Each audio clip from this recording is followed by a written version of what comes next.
মৃত্যুর পর প্রথম ৪৭ দিন ঠিক কি হয় আত্মা? ৪৭ দিন পর্যন্ত কি আদৌ শান্তিতে থাকে আত্মা? গরুর পুরাণে এই নিয়ে যা জানিয়েছেন স্বয়ং নারায়ণ, তা শুনলে গায়ের লোম খাড়া হয়ে যাবে। হ্যাঁ, ঠিকই শুনছেন প্রিয় দর্শক, দেবলোকের পথের আরো এক নতুন পর্বে আপনাদেরকে স্বাগত জানাই। প্রত্যেকটা মানুষেরই জানার আকাঙ্ক্ষা থাকে যে মৃত্যুর পর ঠিক কি হয়। আজ হয়তো আপনাদের কাছে সবটা পরিষ্কার হয়ে যাবে।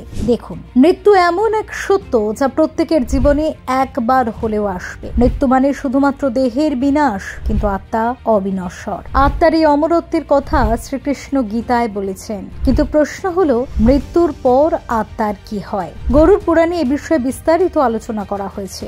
গরুর পুরাণ অনুসারে মৃত্যুর পর আত্মা প্রথমে যমলোকে যায়, তবে যমলোকের পথে পৌঁছতে আত্মাকে ৪৭ দিন সময় পার করতে হয়। এই সময়কালে আত্মাকে বিভিন্ন পরীক্ষার সম্মুখীন হতে হয় এবং নানা রকম অত্যাচারের শিকার হতে হয়। এই ৪৭ দিন অত্যন্ত গুরুত্বপূর্ণ, কারণ এই সময় আত্মা তার জীবনের সমস্ত কাজের ফল ভোগ করে। যখন একজন ব্যক্তির মৃত্যু কাছে আসে, তখন প্রথমে তার কথা বলার ক্ষমতা হারিয়ে যায়। এরপর সেই ব্যক্তি তার জীবনের সমস্ত ঘটনা যেন চোখের সামনে ছবির মতো দেখতে পান। এই সময় দুজন যমদূত আসে আত্মাকে যমলোকে নিয়ে যেতে। যমদূতদের উপস্থিতি পেলে আত্মা দেহ ছেড়ে বেরিয়ে আসে এবং তারা তাকে গলায় দড়ি বেঁধে যমলোকের পথে নিয়ে যায়। এটি একটি ভয়ঙ্কর মুহূর্ত, যেখানে আত্মা তার দেহ থেকে বেরিয়ে এসে নতুন একটি বাস্তবতার মুখোমুখি হয়। এই সময় আত্মা অনুভব করে যে তার প্রিয়জনেরা কষ্ট পাচ্ছে এবং তাদের দুঃখ কষ্টের প্রতি তার গভীর সহানুভূতি থাকে। মৃত্যুর পর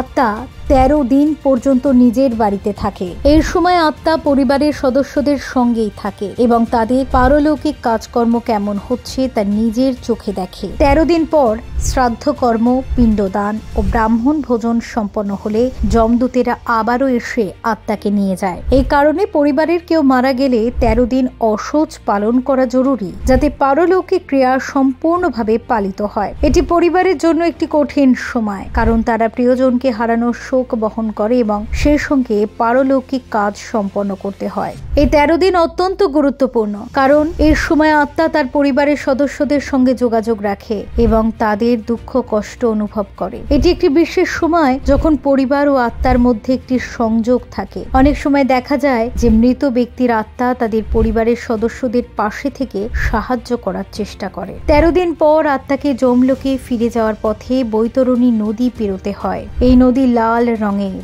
এবং গঙ্গার একটি ভয়ঙ্কর রূপ হিসেবে বিবেচিত হয়। এখানে সব সময় ধোঁয়া বের হতে থাকে এবং আত্মাকে এখানে প্রবল বিপদের মুখোমুখি হতে হয়। বৈতরণী নদী পার হওয়ার সময় আত্মাকে ভয়ঙ্কর সব প্রাণীদের মুখোমুখি হতে হয় এবং এটি একটি কঠিন পরীক্ষা হিসেবে বিবেচিত হয়। তবে পুণ্যবান ব্যক্তির আত্মাকে বৈতরণী পেরোতে কষ্ট করতে হয় না। তারা গরুর লেজ ধরে অনায়াসে নদীটি পার হয়ে যায়। এটি একটি আশ্চর্যজনক বিষয় যে যারা সৎ জীবনযাপন করেছেন তাদের জন্য এই পরীক্ষাটি সহজ হয়ে যায়।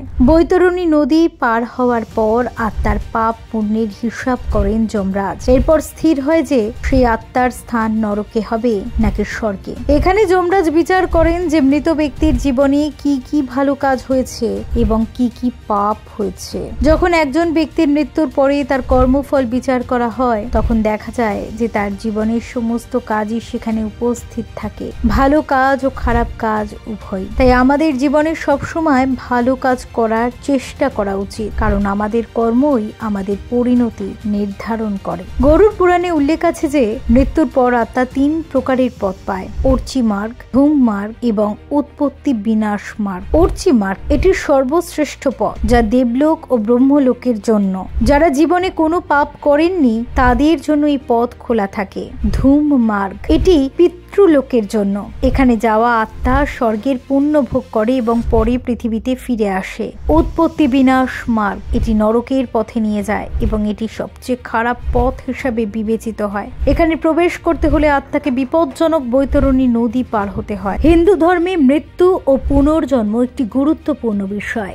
মানুষ যখন মারা যায় তখন তার আত্মা নতুন শরীরে প্রবেশ করে বলে বিশ্বাস করা হয়। এই পুনর্জন্মের প্রক্রিয়া চলতে থাকে যতক্ষণ না আত্মা মুক্তি পায় বা মোক্ষ অর্জন করে। আত্মার মুক্তির জন্য সৎকর্ম ও ধর্মীয় আচরণের উপর গুরুত্ব দেওয়া হয়। যারা সৎভাবে জীবনযাপন করেন এবং ধর্ম পালন করেন তারা শেষ পর্যন্ত মোক্ষ লাভ করেন। আমাদের জীবনে ভালো কাজ করা অত্যন্ত গুরুত্বপূর্ণ। আমরা যদি সৎ ও নৈতিকভাবে জীবনযাপন করি তাহলে আমাদের আত্মা ভালো পথে যাবে এবং সুখী হবে। গরুড় পুরাণে বলা হয়েছে যে ভালো কাজ করলে স্বর্গে স্থান পাওয়া যায় এবং খারাপ কাজ করলে নরকে যেতে হয়। এছাড়া আমাদের উচিত অন্যদের প্রতি সদয় হওয়া, সমাজের জন্য কিছু করা, সমাজের উন্নতির জন্য আমাদের অবদান রাখতে হবে। আপনার শুভাকাঙ্ক্ষীদের কাছে তাই ভিডিওটি পৌঁছে দিতে প্রচুর পরিমাণে শেয়ার করুন। ভিডিওটি অবশ্যই লাইক করুন, কমেন্টে জানান এই ধরনের আরো অজানা তথ্য আপনারা পেতে চান কিনা। চ্যানেলটিকে সাবস্ক্রাইব করে আমাদের পাশে থাকুন। কমেন্টে লিখুন জয় সনাতন ধর্মের জয়।